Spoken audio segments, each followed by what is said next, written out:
Bonjour François, Salut Georges, bonjour à on va tous. te mettre en exergue quand même.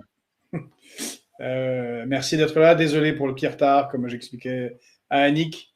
On n'a pas de régie et donc ça reviendra lundi, donc on doit jongler à deux là, à faire et la régie et la matinale.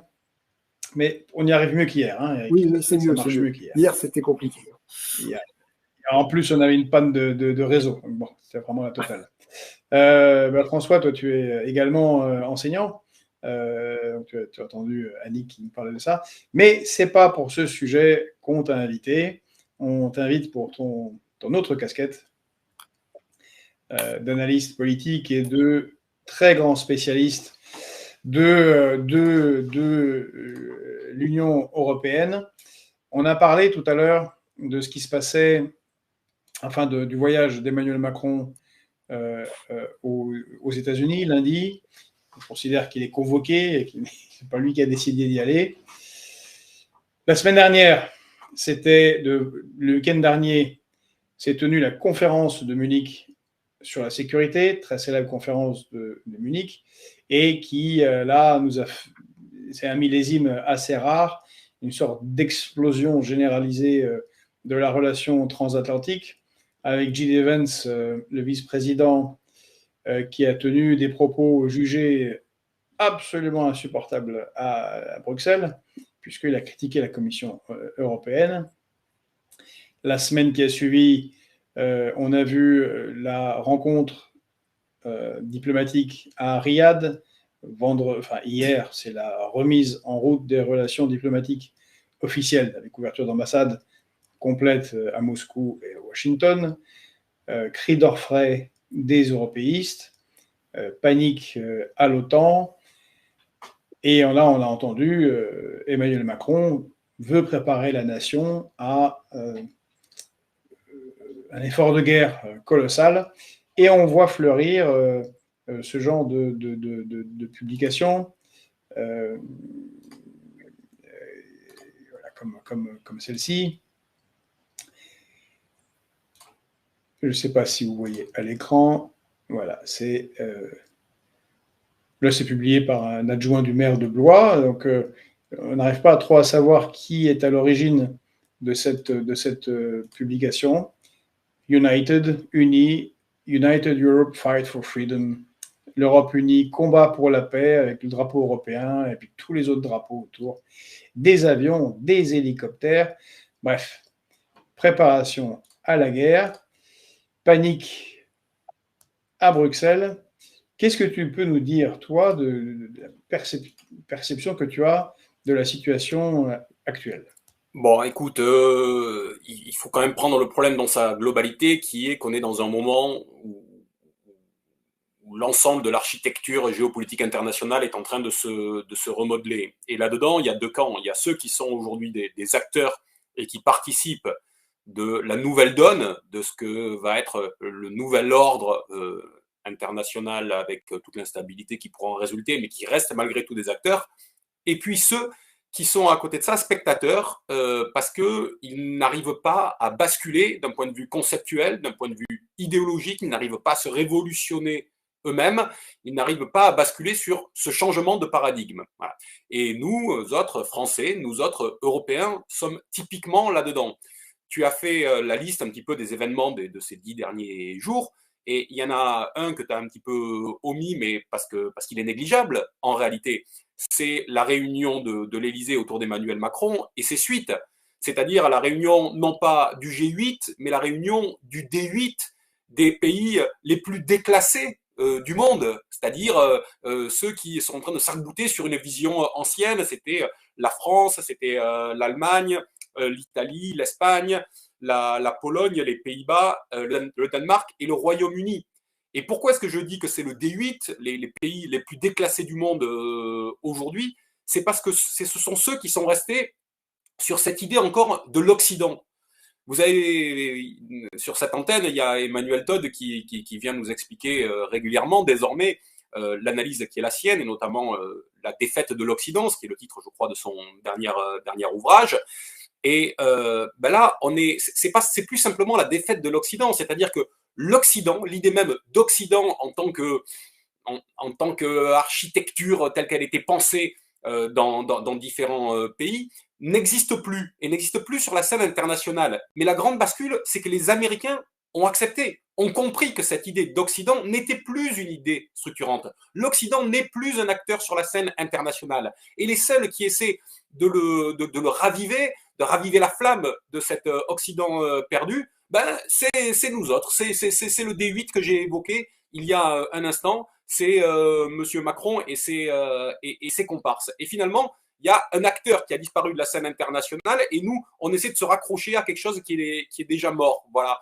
Quand Macron disait, il y a quelques années, en 2019, si je ne m'abuse, que l'OTAN était en état de mort cérébrale, aujourd'hui, c'est pas l'OTAN, c'est carrément l'Occident. Sauf que les autres autour ont basculé. Parce que l'Occident, sans les États-Unis, qui ne se raccrochent plus à cette notion, n'a plus de sens. Déjà que ça n'avait pas beaucoup de sens, la notion d'Occident avant, ben, ça n'a encore moins aujourd'hui. Voilà, je crois aujourd'hui que la vraie séparation, elle est là, entre ceux qui sont en train de construire un autre modèle, et on verra, il y aura des tâtonnements. Il y aura des tâtonnements. Ce qu'est en train de faire M. Trump et ce que font les États-Unis vis-à-vis de la Russie n'est pas aujourd'hui une politique totalement structurée jusqu'au bout. Il ne sait d'ailleurs pas jusqu'où elle pourra porter ses fruits. Est-ce que ça sera complètement un retournement d'alliance à la Nixon dans les années 70, quand Nixon avait été chercher la Chine de Mao pour la séparer de l'Union soviétique? Est-ce que Trump est en train de faire un petit peu l'inverse, en tout cas en se saisissant de la Russie contre la Chine totalement, ou est-ce qu'il se contente de repartir vers une forme beaucoup plus éclatée, simplement pour faire prendre un petit peu de distance entre les deux pays? Aujourd'hui, on ne sait pas. On est dans cette période où les choses, elles vont se faire en marchant. Mais en tout cas, ce qui est sûr, c'est que ceux qui aujourd'hui restent sur l'ordre ancien qui est dépassé et qui n'existe plus ne seront pas autour de la table.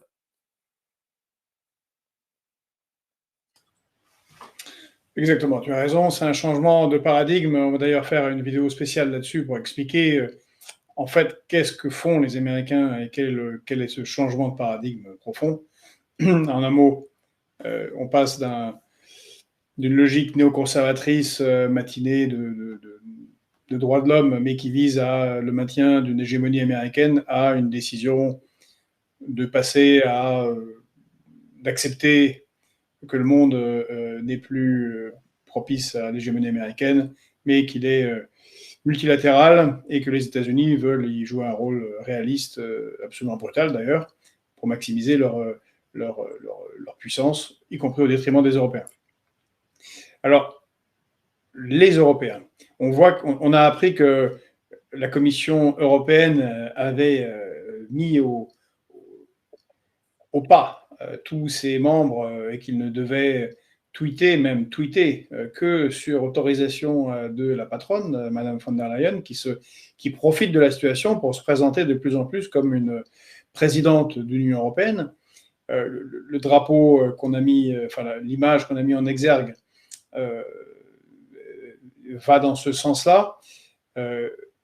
On en parle régulièrement avec toi. Est-ce que là, ils ne sont pas en train d'en profiter pour, sous couvert d'abandon des États-Unis, de trahison et de menaces russes imminentes? Clin d'œil, hein, on en parlait hier, les mêmes Russes qui doivent utiliser des chameaux et des ânes sur le front, menacent d'envahir l'Europe. Bon, il faudra choisir le narratif. Mais ne sont-ils pas en train de pousser à la fédéralisation? Je vais repartir de ce que tu disais, parce que sur l'analyse du moment, du point de vue des États-Unis, je disais il y a un instant que les États-Unis se sont dégagés du concept d'Occident.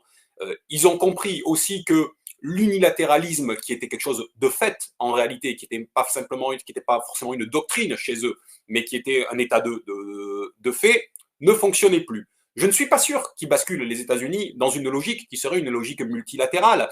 Je crois qu'ils ont compris, eux, qu'on était dans un monde qui est plutôt apolaire, c'est-à-dire que les pays vont se raccrocher aux uns ou aux autres. Donc, et c'est pour ça d'ailleurs qu'ils sont dans une stratégie qui ne consiste pas à garder sous leur parapluie l'Union européenne. S'ils pensaient le monde comme un monde multipolaire, ils auraient intérêt à agréger autour d'eux le plus de forces possible et à faire revenir vers eux le plus d'alliés possible. Or, j'ai l'impression que c'est pas ça qu'ils sont en train de faire. Par exemple, leur ligne stratégique, il me semble qu'elle se tient en 3 points. Elle est dans la guerre économique et dans la compétition pour le leadership avec la Chine d'un côté, elle est dans l'expansionnisme sur ce qu'ils considèrent être comme leur précaré, globalement les Amériques plus éventuellement le Groenland, mais pour d'autres raisons, et puis elle est vis-à-vis de l'Union européenne simplement dans une stratégie de prédation économique. Voilà, toutes les mesures qui sont prises aujourd'hui d'un point de vue à la fois du protectionnisme, mais aussi pour mettre la pagaille au sein de l'Union européenne, vise à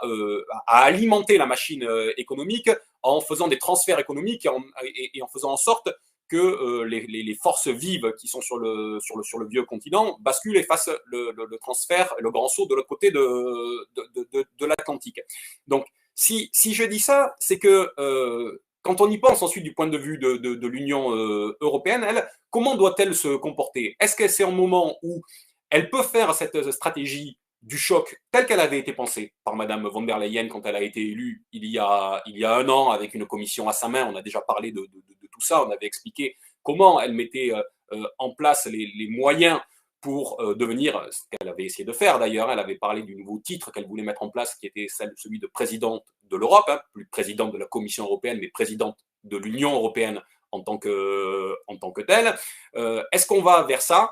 Où est-ce qu'on va? Moi, j'ai l'impression beaucoup plus dans ce qui correspond au modèle apolaire que je défends, c'est-à-dire dans un moment de sauve qui peut, chez nous, par exemple, au sein de l'Union européenne. Un moment de sauve qui peut, où d'un côté, on va avoir les Macron qui restent sur l'ancien modèle et qui veulent constituer un socle européen sur l'ancien modèle de l'Occident, c'est-à-dire sur les débris de l'OTAN plus les débris de l'Occident. Ou est-ce qu'on est dans un modèle où chacun va essayer de sauver sa peau comme il le peut? Moi, j'ai la sensation qu'on est quand même beaucoup là-dedans. Par exemple, si je regarde ce qui se passe du côté de l'Allemagne, j'avais attiré votre attention dans une précédente émission sur les déclarations de Scholz, le chancelier, au mois de novembre dernier déjà, qui disait l'Allemagne doit continuer à tout faire, entendez bien, à tout faire pour que ses relations avec les États-Unis continuent à bien se développer au cours des prochaines années et des prochaines décennies. Donc il envoyait déjà un message. Il disait que quelle que soit la structuration qu'on veut faire au sein de l'Union européenne, elle devra être articulée avec les États-Unis. Donc lui, il reste accroché à ça. Et d'ailleurs, ça a été confirmé hier par le gouvernement allemand. Hein, c'est une déclaration d'hier qui disait « Nous ne participerons pas à des scénarios dans lesquels les sécurités européennes et américaines se dissocieraient.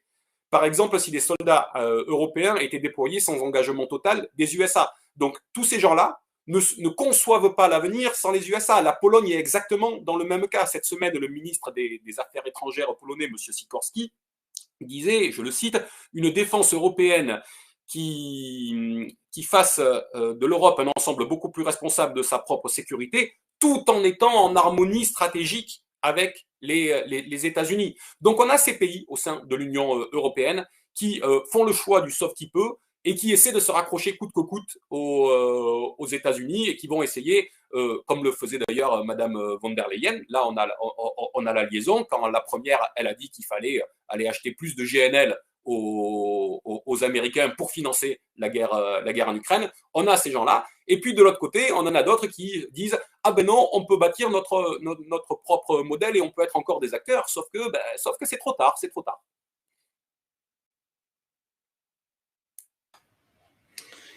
Alors, c'est trop tard, mais il ne semble pas que Emmanuel Macron, lui, trouve que ce soit trop tard.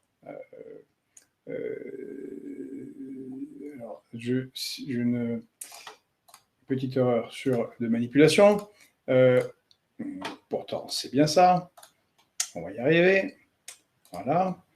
On en a parlé tout à l'heure. Là, c'est Le Monde. Ukraine, Emmanuel Macron tente de préparer l'opinion à un effort de guerre sans précédent. Sur des différents plateaux, hier, on nous a dit qu'il faudrait renier sur le social pour se préparer à la guerre qui vient. On a entendu toute une série de soi-disant rapports de services de renseignement, par exemple danois, que la Russie allait, jusqu'en 2029-2030, déclencher une grande guerre contre l'Union européenne. Et Emmanuel Macron, hier, a parlé de passer le PIB à 5%. Bon, on a expliqué que ce serait quand même assez difficile, parce que ce serait 125 milliards.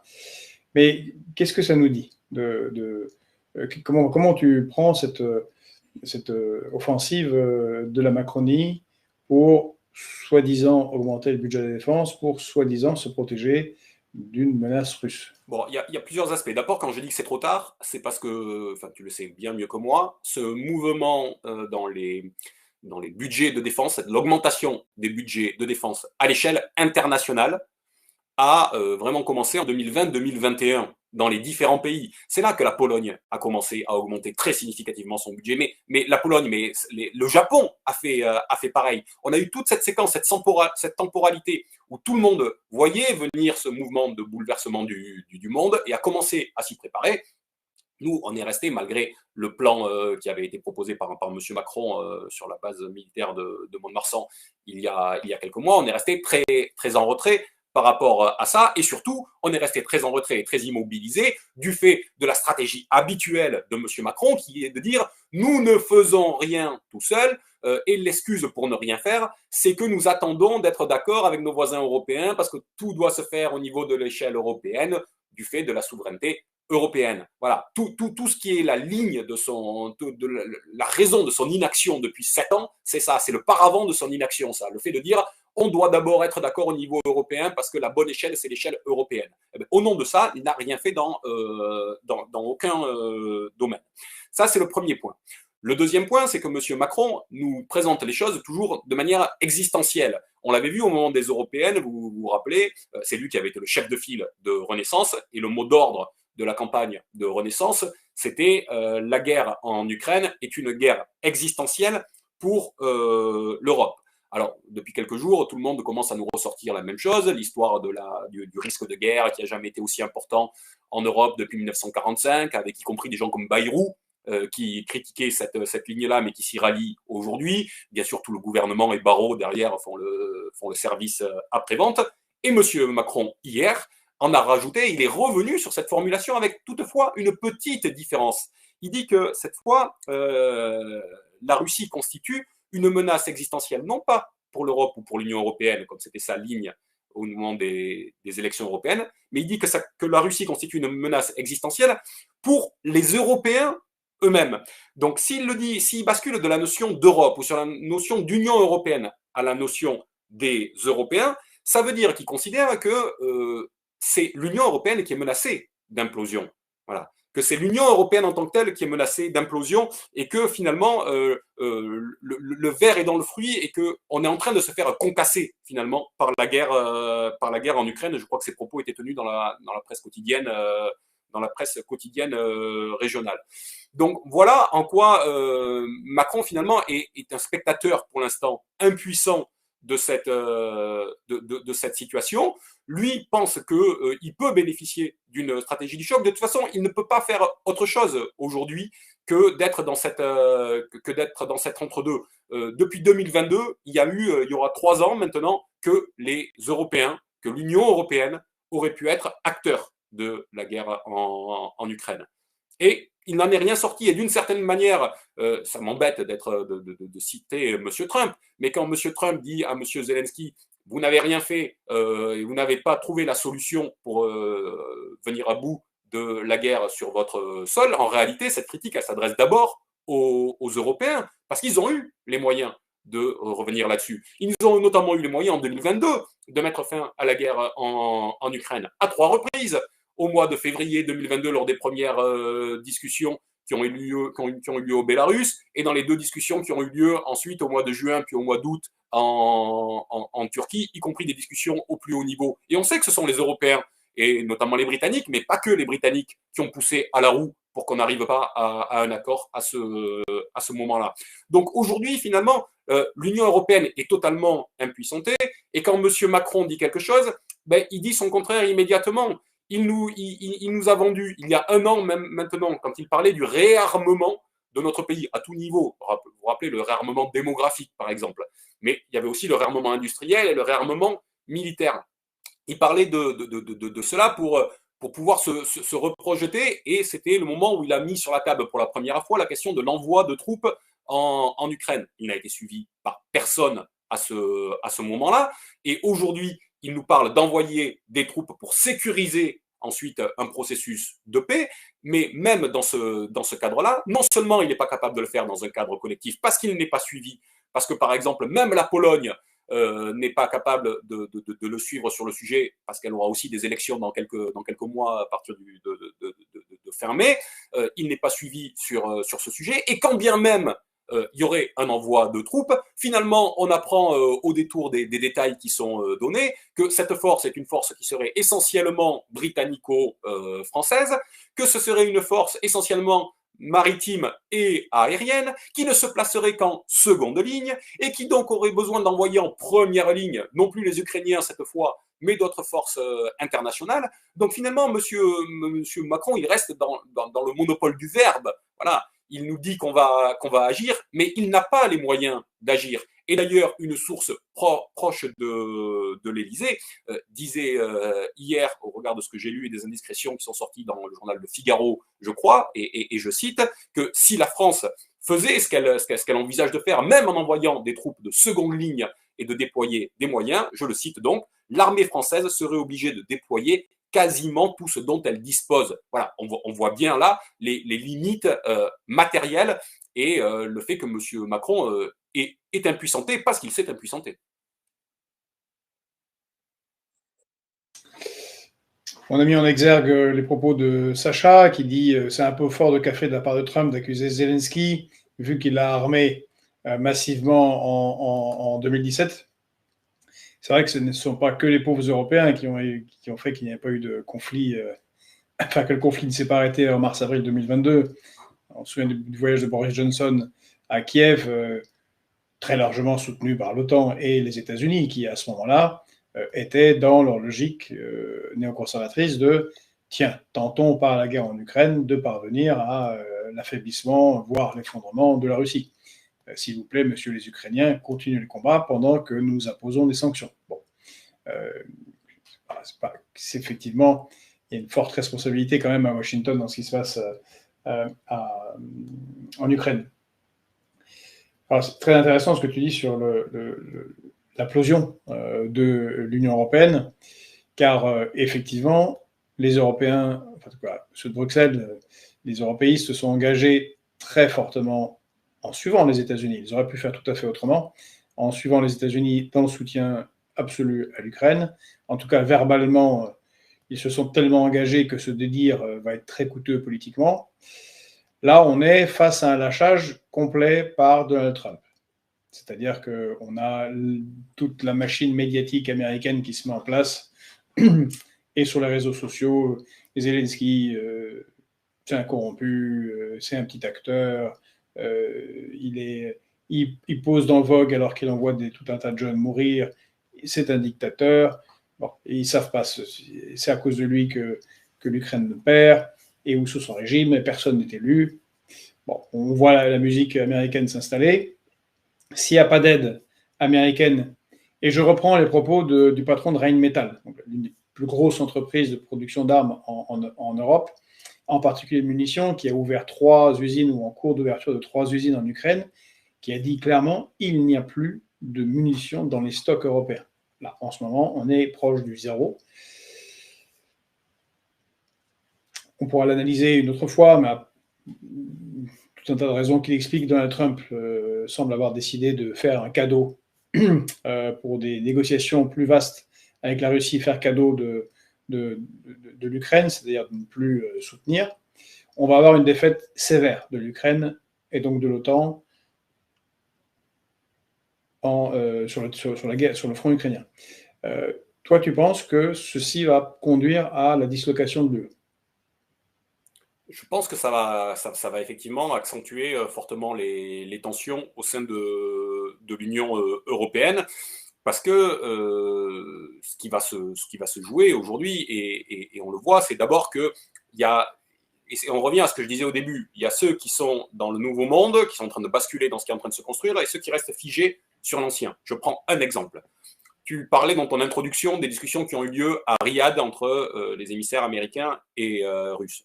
On a compris, et ça a été affirmé par les deux parties, que l'un des sujets était la question des nouveaux rapports économiques et donc la question de la levée des sanctions américaines vis-à-vis de la Russie pour aller vers un nouveau cycle économique et de nouvelles relations entre les deux pays. Au lendemain de ça, c'était ce lundi, l'Union européenne, si je ne m'abuse, a posé un 16e paquet de sanctions. Autrement dit, au moment où les États-Unis disent qu'ils vont lever les sanctions, l'Union européenne pose de nouvelles sanctions. Déjà, ne serait-ce que d'un point de vue concret et factuel, est-ce qu'on peut s'interroger sur l'efficacité des sanctions européennes, non, pas simplement au regard de l'expérience passée, mais maintenant que les Américains, eux, ne seront plus dans un régime de sanctions vis-à-vis de la Russie. Ça veut dire que, de fait, on tire avec un pistolet à bouchon avec ça. Donc, ça n'a pas de sens. On est en décalage de phase. Sauf sur soi-même. Oui, c'est ça. Et on est en décalage de phase par rapport à ce qui est en train de se passer. Donc, si on s'enferme là-dedans, tous les pays ne sont pas dans une logique totalement dogmatique. Ils sont capables de se retourner. Ce qui est un peu frustrant et un petit peu décevant de la part de M. Macron, dont on aurait pu penser en 2017 qu'il avait théorisé un certain nombre de choses, un certain nombre de concepts, et que finalement, on voit qu'il n'avait qu'une seule idée en tête, hein, globalement, la souveraineté européenne, et qu'au nom de celle-ci, il s'y est tenu pendant 7 ans, pendant 8 ans, quelles que soient les circonstances. Enfin, les autres pays sont plus souples, sont plus malléables, sont plus dans la réelle politique que nous le sommes en France. J'évoquais l'Allemagne et la Pologne il y a quelques minutes. On peut penser que ces pays-là ne vont pas, au regard de leurs intérêts propres, leurs intérêts électoraux parfois, mais leurs intérêts économiques surtout, rester dans cette logique des sanctions. Enfin, l'Allemagne, quand même, est un cas d'école extrêmement particulier, fort, et peut pas faire autrement. Le prix du gaz en Allemagne a augmenté de 30% pour les industriels et de 70%, 74% même, je crois, pour les particuliers. Ils ont un mix énergétique qui fait qu'ils ont besoin de continuer à avoir besoin de gaz. Et le gaz, soit aujourd'hui, c'est tari côté russe, mais dès qu'ils auront les moyens, les Allemands, ils vont y retourner parce que le GNL importé des États-Unis est tellement plus cher que ce qu'ils pourraient récupérer côté russe, que dès qu'il y aura les moyens de rééquilibrer et de relancer leur économie qui est concassée aujourd'hui entre le fait qu'ils ont une balance commerciale excédentaire de 65 milliards, je crois, vis-à-vis des États-Unis, mais que les États-Unis et que Trump veulent réduire, mais que de l'autre côté, l'Allemagne, ils sont déficitaires, extrêmement déficitaires vis-à-vis de la Chine, ils doivent trouver une porte de sortie. Et la porte de sortie, c'est pas celle que propose monsieur Macron aujourd'hui. Donc, ils vont aller là où portent leurs intérêts, vers les États-Unis aujourd'hui, je l'ai évoqué tout à l'heure, mais vers la Russie demain, dès qu'on arrivera dans une situation de résolution du conflit qui se jouera au plus haut niveau entre les États-Unis et la Russie. Et donc, des pays comme la Pologne vont suivre, tous les pays à l'Est qui aujourd'hui regardent plus côté russe que ce qui se passe du côté de Bruxelles vont avoir le même cycle. Et finalement, on va se retrouver avec quoi au moment où on aurait pu reconstruire une Union européenne, ou je ne sais pas si c'était une Union européenne, mais en tout cas des stratégies de projet de manière concentrique, on aurait pu le faire, mais aujourd'hui, on peut de moins en moins le faire. Qui est-ce qui reste autour de la table finalement pour réellement appuyer et épauler une reconstruction autour de la France? Je crois que la rupture est consommée vis-à-vis de l'Allemagne du fait des différents intérêts. Si je prends la liste des pays qui ont accepté de venir se mettre autour de la table de M. Macron à l'Élysée, ça va être vite vu. Hein. L'Allemagne, on vient de l'évoquer. Les Pays-Bas sont dans un régime de démocratie minoritaire absolue. Ils ont mis 6 mois à former leur gouvernement, qui tient de briques et de broc avec une coalition grand chapiteau, c'est-à-dire totalement hétéroclite. Et d'une manière générale, les Pays-Bas sont toujours alignés sur OTAN et États-Unis. Le Danemark, quand bien même il essaie de bomber le torse aujourd'hui, on sait que c'est la principale porte d'entrée des États-Unis au sein de l'Europe et de l'Union européenne. Madame Meloni en Italie a montré l'indépendance d'esprit qui était la sienne sur ce sujet en ralliant en grande partie les vues de M. Trump et en jouant aujourd'hui un jeu d'équilibriste. Enfin, vous voyez, on peut prendre les pays les uns après les autres. Il y a deux points communs là-dedans. C'est que, un, tous ces pays sont incapacités d'un point de vue démocratique. Excusez-moi, c'est ma marotte. Je reviens à mes histoires de démocratie minoritaire, mais j'ai repris les 8 pays qu'il y avait lors du D8 de l'Élysée autour de M. Macron. Eh bien, ce sont tous des pays qui sont gangrénés par la démocratie minoritaire et donc la perte de légitimité de leurs dirigeants, et donc le fait que ceux-ci cherchent sur la scène internationale à retrouver une bouffée d'oxygène qu'ils n'ont plus sur leur scène politique nationale, mais qu'ils sont sans effet et incapacité là-dessus. Et le deuxième aspect, c'est leur profonde divergence. Et d'ailleurs, je termine là-dessus, j'en veux pour preuve la déclaration qui a eu lieu après le sommet de l'Élysée. Et cette déclaration, c'était, vous savez, en arithmétique, il y a deux choses. Il y a on va revenir au cours à la partie précédente sur l'enseignement. Il y a le PGCD, le plus grand dénominateur commun, et il y a le PPCM, le plus petit commun multiple. Mais ce qui est sorti du sommet de l'Élysée, c'est le plus petit dénominateur commun, c'est-à-dire un mix des deux, mais le mix absolument à minima, qui fait qu'au final, il ne reste rien. La déclaration commune disait qu'il n'y aurait rien sur l'Ukraine sans l'Ukraine et qu'il n'y aurait rien sur la sécurité européenne sans les Européens. Une fois que vous avez dit ça, vous avez bien avancé. Oui, c'est assez caractéristique d'une impuissance complète et signée au bas d'un document. Donc, pour toi, on a Paris et Bruxelles sont isolés. Enfin, la France de Macron et la Commission européenne sont isolées. Oui, moi je crois que, d'ailleurs on le voit, hein, je crois que la Commission européenne aujourd'hui est quand même très démonétisée. Hein.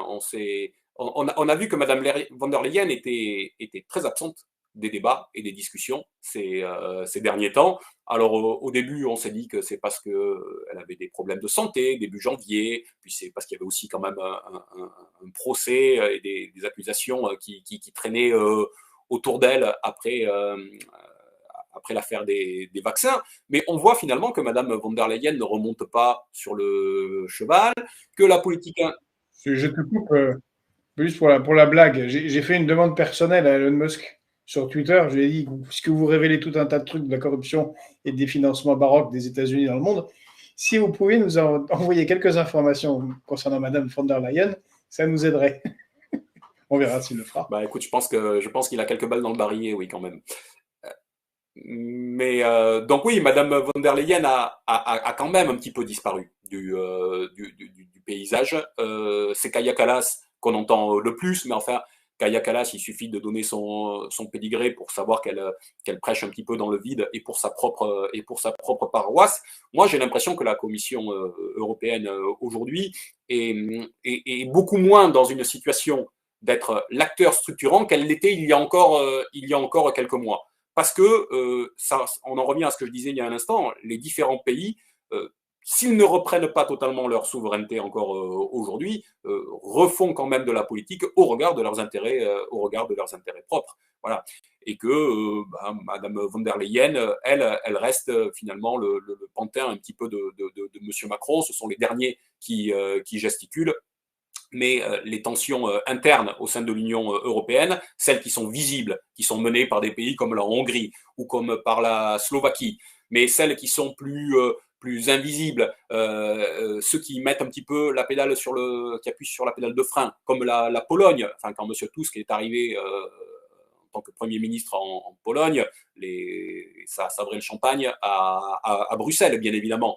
On voit aujourd'hui que, au regard de l'état de l'opinion et des élections qui arrivent, les choses sont de plus en plus compliquées. Donc même sur les principaux points d'appui de l'Union européenne, ça devient compliqué pour Madame von der Leyen. Donc je ne suis pas sûr qu'elle soit aujourd'hui l'acteur de cette séquence politique internationale comme elle aurait voulu l'être. Madame von der Leyen, c'est quelqu'un qui peut être acteur dans le monde d'avant, dans le monde de la libéralisation des échanges, où l'Europe devait être pensée comme une puissance économique exclusivement. À partir du moment où on entre dans le registre du politique, eh bien finalement, les États reprennent leurs droits. Il faudrait que M. Macron et la France aient enfin ce courage-là, parce que c'est comme tout.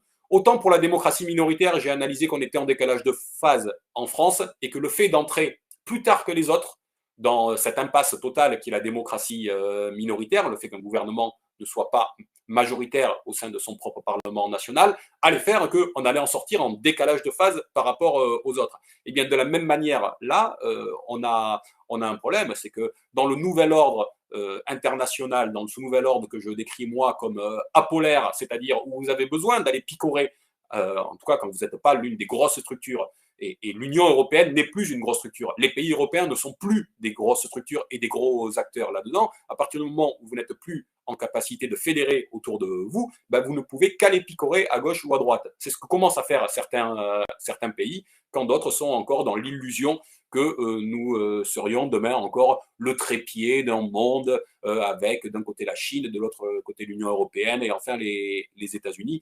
Tout ça aujourd'hui est totalement révolu. Et c'est la difficulté, et bien que ce sont nos dirigeants qui n'arrivent pas, eux, à se révolutionner eux-mêmes.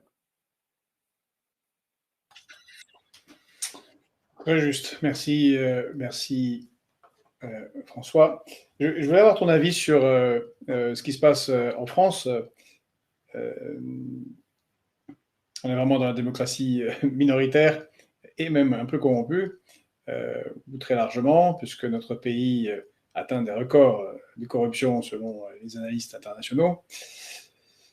Hier, on a appris la nomination, ou avant-hier, pardon, la nomination, enfin, de Richard Ferrand à la présidence du Conseil constitutionnel. Donc, Richard Ferrand, on a fait son pédigré avec cette affaire tout à fait douteuse des mutuelles de Bretagne et l'acquisition d'un bien immobilier avec sa douce égérie aux frais des mutuelles de Bretagne.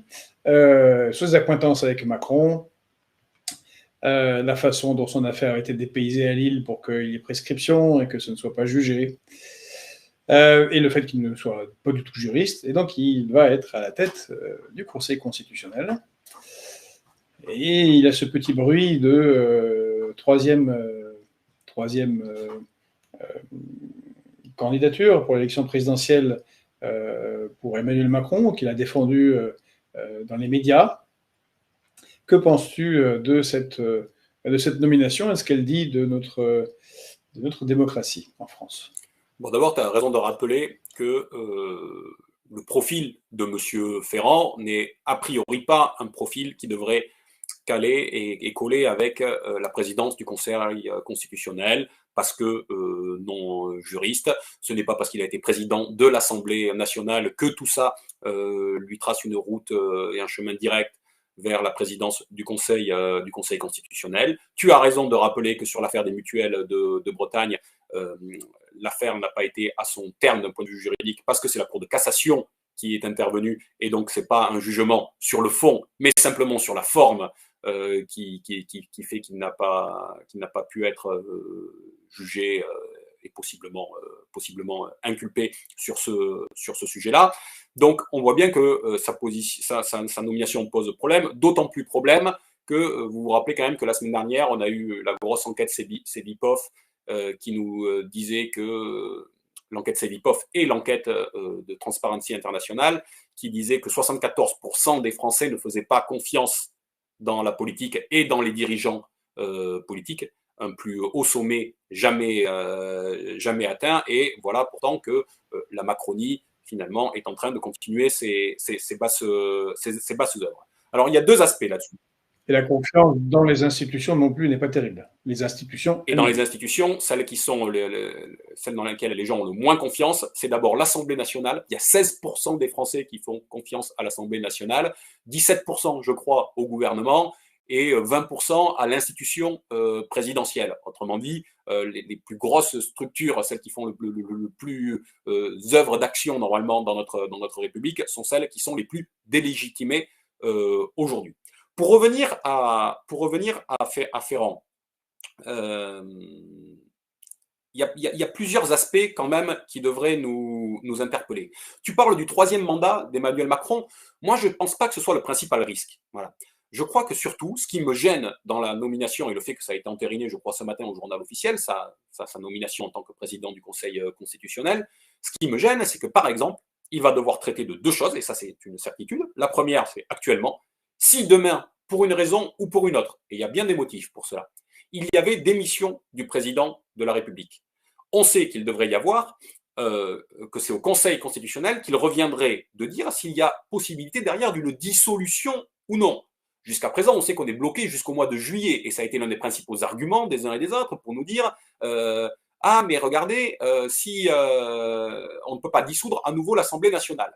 Et certains, comme moi, disaient ah, mais parce que je me suis appuyé sur un certain nombre d'amis juristes et spécialistes en droit constitutionnel, et certains ou certaines que nous avons d'ailleurs en commun, disent le droit, c'est d'abord un rapport de force politique, et donc s'il y avait démission du président de la République demain, alors le Conseil constitutionnel devrait se prononcer, et le rapport de force devrait faire que, logiquement, il devrait permettre une nouvelle possibilité de dissolution immédiate de l'Assemblée nationale. Nous ne serions donc pas avec une démission du président de la République dans une situation de blocage institutionnel, mais au contraire, dans une situation de reset où on recommencerait les choses et où on se redonnerait des marges de manœuvre. C'est une décision importante. La question de la démission actuellement du président de la République, elle tient essentiellement à ça. Sauf que désormais, cette décision-là, elle est dans les mains du président du Conseil constitutionnel, qui est M. Ferrand. Ça, c'est le premier point. Et puis le deuxième point, c'est que M. Ferrand est nommé, si je ne m'abuse, pour 9 ans, ce qui veut dire qu'il va donc être à la tête du Conseil constitutionnel pour gérer les élections présidentielles de 2027 et de 2032. Voilà les points qui sont peut-être encore plus clés que le troisième mandat de M. Macron, qui me semble quand même assez compliqué à mettre en œuvre. Il faudrait être un sacré funambule politique pour pouvoir le faire, et surtout, il faudrait que M. Macron soit appuyé par l'oligarchie comme il a pu l'être jusqu'à maintenant, et je ne suis pas sûr qu'il ne soit pas dans un de ces moments de lâchage important par les siens. Donc voilà ce qu'on peut dire. Après, il y a un dernier aspect, si tu permets, sur l'affaire Ferrand, qui est la dimension politique. Enfin, c'est quand même un petit peu insensé que le Rassemblement national se soit abstenu en commission, et que finalement le Rassemblement national soit l'acteur principal qui ait permis la nomination de Richard Ferrand à la tête du Conseil constitutionnel. Donc la question qui se pose immanquablement, c'est pourquoi ? Pourquoi le Rassemblement national a-t-il fait cela ? Qu'est-ce qui a pu être discuté en sous-main ? Des choses qui pourraient avoir un lien avec ce qui devrait se passer au tribunal à la fin du mois de mars pour Madame Le Pen, par exemple. Il y a forcément eu des discussions. C'est un choix qui n'a pas de raison politique de fond en tant que tel de la part du Rassemblement national, qui donc est un choix purement d'alcôve et politicien. Il y a donc nécessairement un deal là-dessous. Est-ce que le Rassemblement national paiera ce deal et le fait d'avoir laissé M. Ferrand prendre la tête du Conseil constitutionnel? Nous le verrons dans les semaines à venir, mais en tout cas, c'est un vrai sujet de discussion, et ça prouve finalement que on parlait du désamour des Français et de leur manque de confiance en la politique. Le Rassemblement national, qui essaie de se poser comme le parti le plus cohérent, le plus vertueux d'une certaine manière, on voit là que dès que leurs petits intérêts personnels sont en jeu, tout de suite ils trébuchent quand même. Oui, c'est très juste. On en avait parlé hier en disséquant ce non-vote, cette abstention du Rassemblement national. C'est clairement ce que tu dis. Il y a un accord d'alcôve, un accord de derrière les rideaux, sûrement sur la non-éligibilité de Madame Marine Le Pen. ce qui montre clairement ce qu'est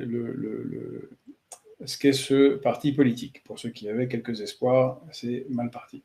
On a eu plusieurs commentaires dans le fil sur le fait que, et c'était Claire Boutillon, quelque part, qui écrivait cela, je ne retrouve plus, j'avais mis en exergue, que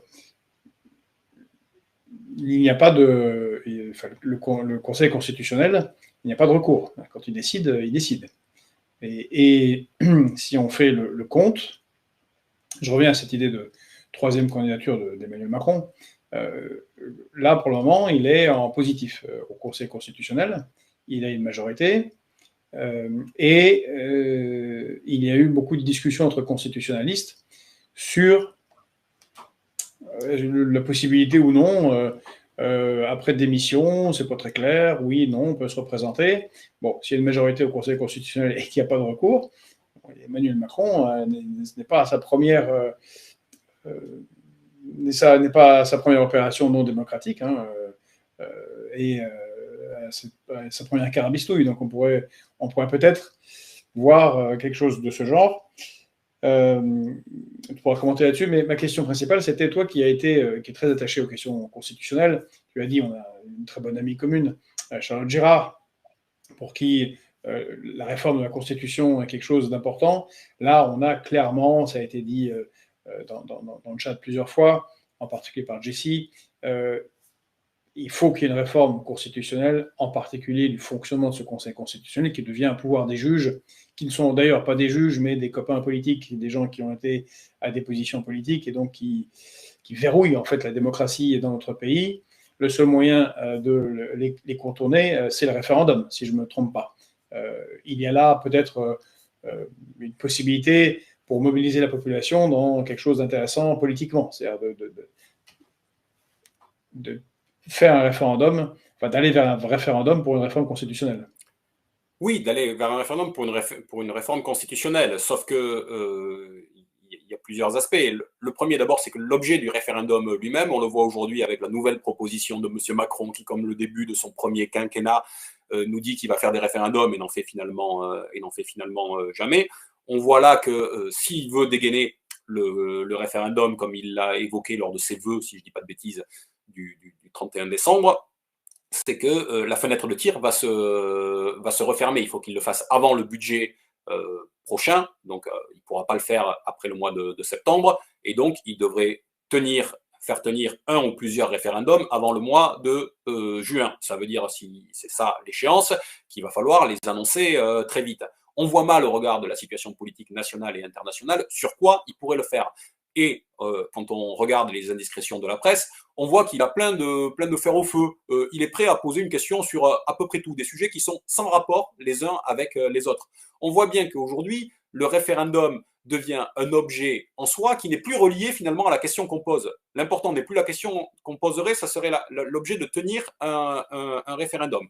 Je dis ça parce que nous autres qui sommes partisans et farouches défenseurs de la souveraineté populaire, on sait qu'on a besoin de cet outil, surtout ceux qui, comme moi, considèrent que la démocratie représentative à elle seule ne suffit plus à retranscrire l'ensemble du champ de la volonté populaire. Je ne dis pas qu'il ne faut plus de démocratie représentative, je dis qu'elle est insuffisante à elle seule à retranscrire le champ de la souveraineté populaire et de la volonté populaire. Donc le référendum est l'un de ces outils, pas le seul, mais l'un de ces outils. Sauf que prenons garde que finalement, ce qui est une forme de bien commun politique que l'on pourrait avoir, que l'on défend depuis longtemps, ne soit pas finalement dévalorisé par les initiatives en cours. Après, sur ce que tu dis, sur un référendum, sur l'initiative constitutionnelle, la difficulté aujourd'hui, c'est que dans un référendum, tu es obligé de poser la question sur l'accord avec un projet de loi ou une proposition de loi en tant que telle. Comment serait-elle rédigée aujourd'hui?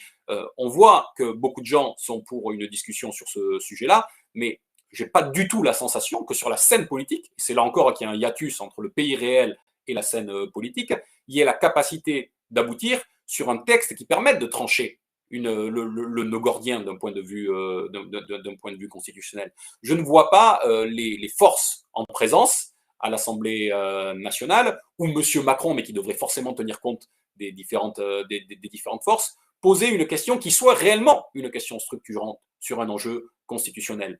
Moi, je crois que le référendum constitutionnel et la base constituante, on peut l'avoir à partir du moment où on a construit un début d'hégémonie culturelle et où on a acquis le pouvoir et où on fait trancher les choses par le peuple pour instituer une nouvelle légalité institutionnelle.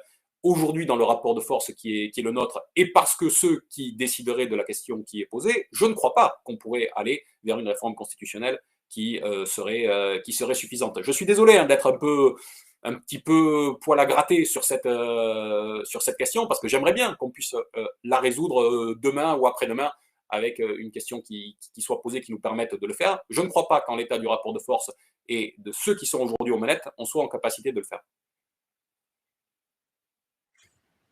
Je suis parfaitement d'accord avec toi, c'est moi qui me suis mal exprimé. Oui, si d'aventure des gens comme nous prenaient le pouvoir, il nous faudrait, sur la base d'une assise politique, organiser un référendum, c'est ce que tu viens de dire, pour contrer les dispositions accumulées et le pouvoir colossal, d'ailleurs complètement dénaturé par rapport à la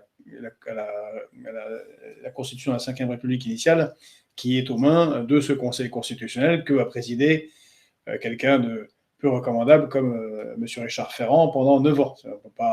C'est pas acceptable, surtout dans un monde en transition, comme on en a parlé, ça serait une catastrophe pour notre pays. Donc, oui, je pensais à un référendum dans ce cadre-là, bien évidemment, pas un référendum sérieux organisé. D'ailleurs, personne n'en veut, comme tu l'as très bien démontré. Bon, on arrive un peu à la fin de notre interview et il est midi 10. Est-ce que, pour une dernière question, est-ce que tu as espoir que le fait que ce gouvernement minoritaire tel que nous connaissons en France et dans d'autres pays européens, la catastrophe géostratégique pour cette Union européenne qui est le conflit, la tournure que prend le conflit en Ukraine, c'est une défaite totale pour l'OTAN. La réorientation de la géopolitique mondiale voulue par Donald Trump, est-ce que ça donne un espoir pour ceux qui défendent la souveraineté, comme nous, tant nationale que populaire, est-ce que ça va ensemble? Et tout ça dans un contexte de crise économique et politique de notre pays. Est-ce que là, on ne commence pas à avoir toute une série de planètes qui s'alignent pour retourner la table? J'aimerais bien que ce soit le cas. C'est pas si simple que ça. Je crois que ce qu'il faut diagnostiquer, c'est que on est dans ce moment de polarisation et d'affrontement un petit peu paroxystique sur les scènes politiques internationales. Et partout où cela a lieu, le débouché est un débouché qui bénéficie au clan conservateur ou réactionnaire. Voilà. C'est le cas, on le voit outre-Atlantique, que ce soit aux États-Unis, que ce soit en Argentine, que ce soit dans d'autres pays plus à l'est. Et on le voit au sein de l'Union européenne avec la montée à la fois des partis qui sont de plus en plus conservateurs et d'autres partis qui sont qualifiés d'extrême droite. Mais tout ça est une même frange, d'une certaine manière, avec une forme d'alignement de plus en plus idéologique sur la dimension conservatrice. En tout cas, tous ces pays où c'est la polarisation de la scène politique qui a été installée. Je dis qui a été installé, qui ne s'est pas installé comme ça d'un claquement de doigts. Moi, ma thèse, c'est que ce ne sont pas les populations qui sont, et ce ne sont pas les peuples qui sont polarisés tant que ça en leur sein. Les peuples se polarisent parce que la scène politique les polarise.